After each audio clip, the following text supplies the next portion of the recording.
So what the sound shaping tool allows you to do is it takes the audio signal and it allows you to change the character. Kind of like what Fresh Prince did with Aunt Viv.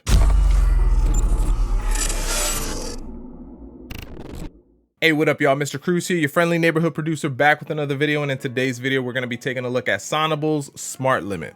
Let's go. Now it has been a while. I've been on a little bit of a hiatus, had to take care of myself in a way, but we're back at it and we're taking a look at Sonible's Smart Limit. Smart Limit, I recently came across this plugin because I was looking for something that was kind of similar to what Ozone does. It's like one of these automated or automatic mastering plugins where you just pretty much throw it on your master track, click a button, and then boom, a finalized product. So since plugins like this are becoming increasingly more popular, I wanted to check out something other than what I've been using lately, which is Ozone Elements 9, and I came across Smart Limit, so we're gonna test this out. Like really, what these plugins do, what Smart Limit does, is pretty much just like a time saver. It's like a way to hack the system to save more time.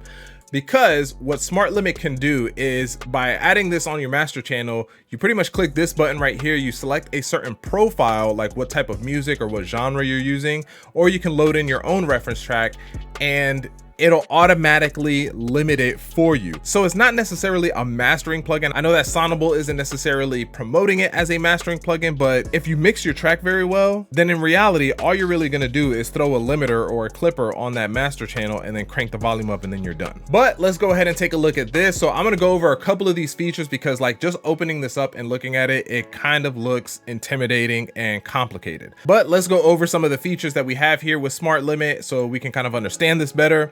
I'm going to close this monitoring window here. So up here, we have our learning button. When you click this, it'll kind of start listening to the track of whatever channel it's on, and it'll start making adjustments accordingly. So much like a lot of programs that are like automated like this, it uses an algorithm to determine what the parameters should be. So right here, we have your ceiling. If I were to compare it to the Fruity limiter, right, that would be my ceiling.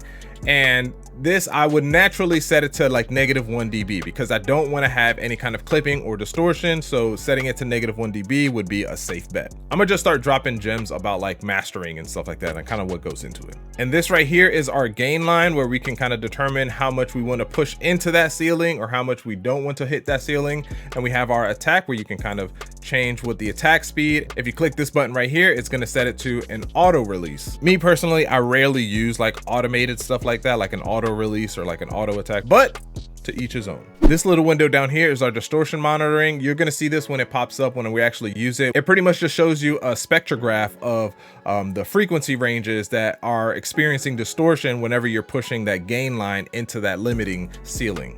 Down here, we have something that's actually really cool and really unique to a plugin like this that I've never seen in something else like in Ozone. So this is our sound shaping tool. So what the sound shaping tool allows you to do is it takes the audio signal and it allows you to change the character, kind of like what Fresh Prince did with Aunt Viv. You have 4 different styles that you can kind of use between balance, saturation, bass control. Saturation and bass control is kind of self-explanatory. Balance is kind of like throwing like an imager onto it or something that kind of like widens your sound. And then style here is between soft and hard. So it's kind of the difference between like hard limiting and soft limiting, or hard clipping and soft clipping. Up here, you have different types of profiles like we had talked about, like you have different genres that you can kind of cater to specifically, or you can load in your own reference track if you are referencing something else. This right here is our smart state button. So what our smart state button does is actually really cool is, let's say you use the learning button and like it made all the moves that it said, hey, this is what's going to make this track sound best, right? You say, hey, you know what? I'm getting a lot of distortion, so I'm gonna cut back on the gain. Or, you know what? I'm gonna cut back a little bit more on this limit, on the ceiling. Or, hey, I'm gonna change the balance and I'm gonna, you know, tune up the balance a lot more. I'm gonna add a little bit more bass control and all this other stuff. So you make all of those moves and all of those adjustments like a small town girl who goes to college in a big city. And let's say now your track sounds even worse, right? Like, Smart Limit was right in saying like, hey, this is what's going to make your track sound best. You clicking the smart state button will automatically resort all of those parameters to what Smart Limit had set initially. So I click this right here and bam, everything is back to what it initially said was going to be the best. Up here, we have different states. I've seen this a lot more in modern plugins that they have different states. So these states, what it allows you to do is have different like states saved where you can make different adjustments and you can kind of compare or A/B them. Most plugins do like an A/B state. So like, you know, you can compare two different settings that you have created. This one gives you 8. And on top of giving you 8, what you can do is actually you can kind of copy them. So let's say I really like state 2. I can click and drag state 2, let's say to state 6. So now state 6 and state 2 look identical. And then if you want to delete a state, so let's say I don't really need state 6 anymore, I just click that trash can underneath it and then it deletes it. Over here where it says default, this is kind of where you can save your settings or save different presets. Realistically, unless you're kind of mastering an entire album, then you really wouldn't probably use saving the presets. You would probably just use the learning feature or saving the states. But I hate when plugins don't have that capability, so thank you, Sonible. And then the last few things here, constant gain is kind of like what John Cena has been doing his whole life. Like at some point, you just gotta say like, hey, I've won.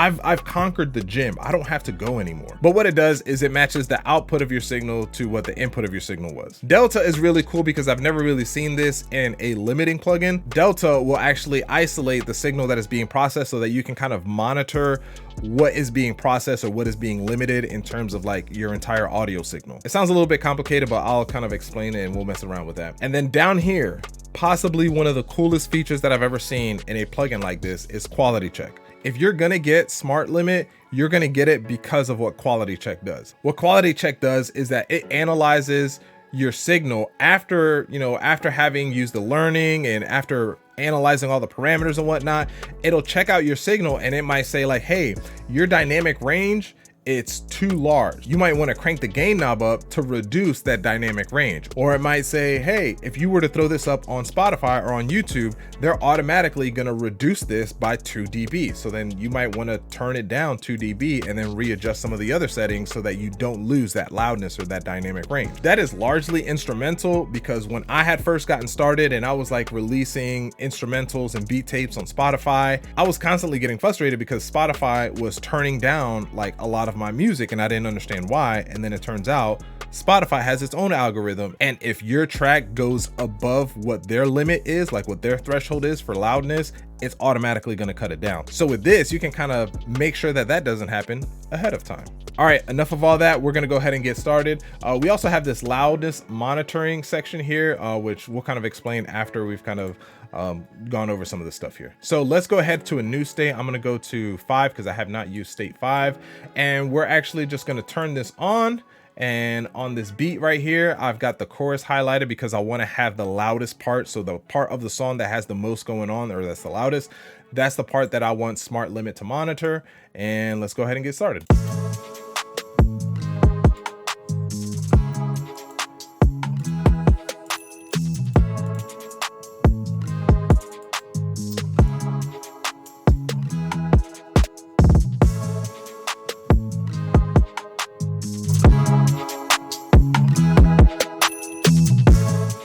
Okay, so like I mentioned, down here we have the distortion. So this shows me like the frequency spectrums or the frequency ranges or bands that are experiencing some type of distortion. Now, how bright those lines are that you see there tells me how much distortion we're getting. And since we're kind of getting like faint glimmers here and there, I'm not going to be too concerned about that. Plus, sometimes distortion sounds good. The other thing that I had forgot to mention is that our sound shaping tools down here are only available after you have used the learning process button. So if you notice, I'm gonna go to state 7. I have not used state 7. And like these are not accessible. So you can't use these down here unless you have analyzed it or run it through its learning process. So technically this is what Smart Limit has said, hey, these are the best parameters in order to get the best quality sound out of your track. The one thing I'm gonna do right here is I'm gonna hit this quality check button and I'm gonna make sure that, hey, everything sounds good. And then I'll kind of mess something up on purpose so you can kind of see how Smart Limit gives you feedback or gives you input on like what other things you should do to get your track to sound better.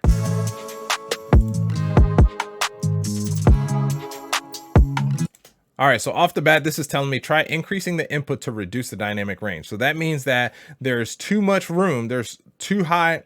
So this tells me that there's too So if you don't know what dynamic range is, this is pretty much telling me that, hey, the loudest part of the track and the quietest part of the track, there's a big difference. There's a big range between those two different like sets of volumes. So what I want to do is I kind of want to minimize that, or I want to make that dynamic range smaller. And this is suggesting like, hey, you have room to crank up the gain in order to eliminate that. So I'm going to crank it up maybe 1 dB, and then we'll try this again.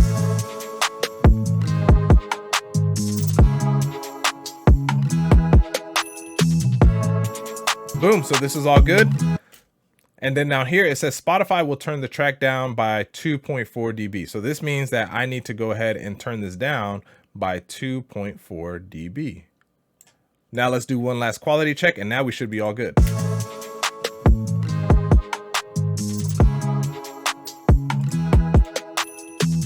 Boom, we're Gucci. Look, so now my track is loud, my track sounds clean, and it's ready for Spotify without Spotify saying like, hey, well, we got to cut this down because it's too loud. So the other thing that I wanted to show you here is this is kind of like the loudness monitoring graph. Unless you're a nerd, you kind of like don't really care too much about this or pay too much attention.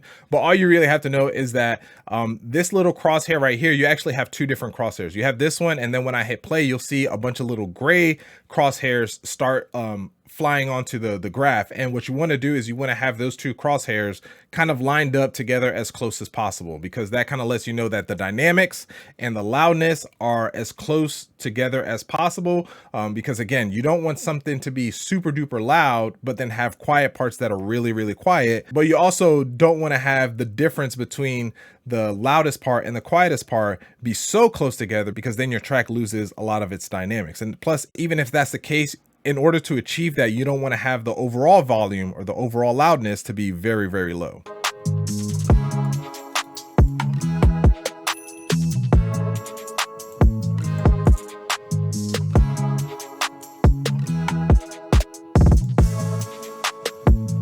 All right, so I guess I just had to turn down the dynamics a little bit, and then there you go. So that also lets you know that like the dynamics of your track are good. Here we have different kind of profiles for like what you're gonna upload to. So if you're gonna upload to Tidal, Spotify, YouTube, or whatever, I typically kind of just stick with Spotify, which I know Spotify is -14 LUFS. The last thing that we're gonna do is we're gonna test if Smart Limit is really doing its job, if Smart Limit is really telling us the truth. So what I have here is the loudness meter, the U-Lean loudness meter. So I'm gonna set this to be clear. I'm gonna hit play, and then our U-Lean loudness meter is gonna tell me what my peak is. Am I going above -1 dB, even though in Smart Limit I have set my ceiling to be -1 dB? Is it going above?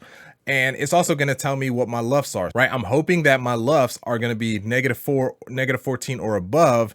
Typically, sometimes the algorithm might change, so it might fluctuate a little bit, but it should be around -14 LUFS. So let's go ahead and check this out.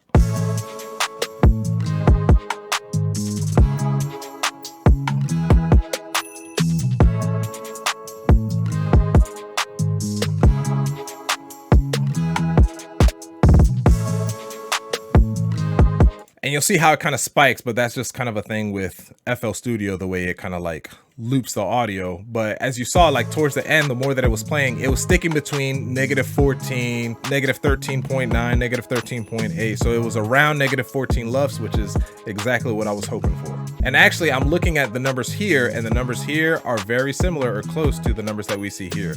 Bam. So look, that's what I got for you guys. I would say overall, if I were to say, hey, is this going to replace Ozone Elements, or is it going to replace any kind of other auto mastering plugin that there is out there, or auto limiting plugin? Personally, I would say yes. I would say I'm probably going to be done using Ozone because this not only does what Ozone does, but it does even more. The fact that it has this quality check button, which lets me know, hey, these are the things that you need to do before you distribute or publish this track.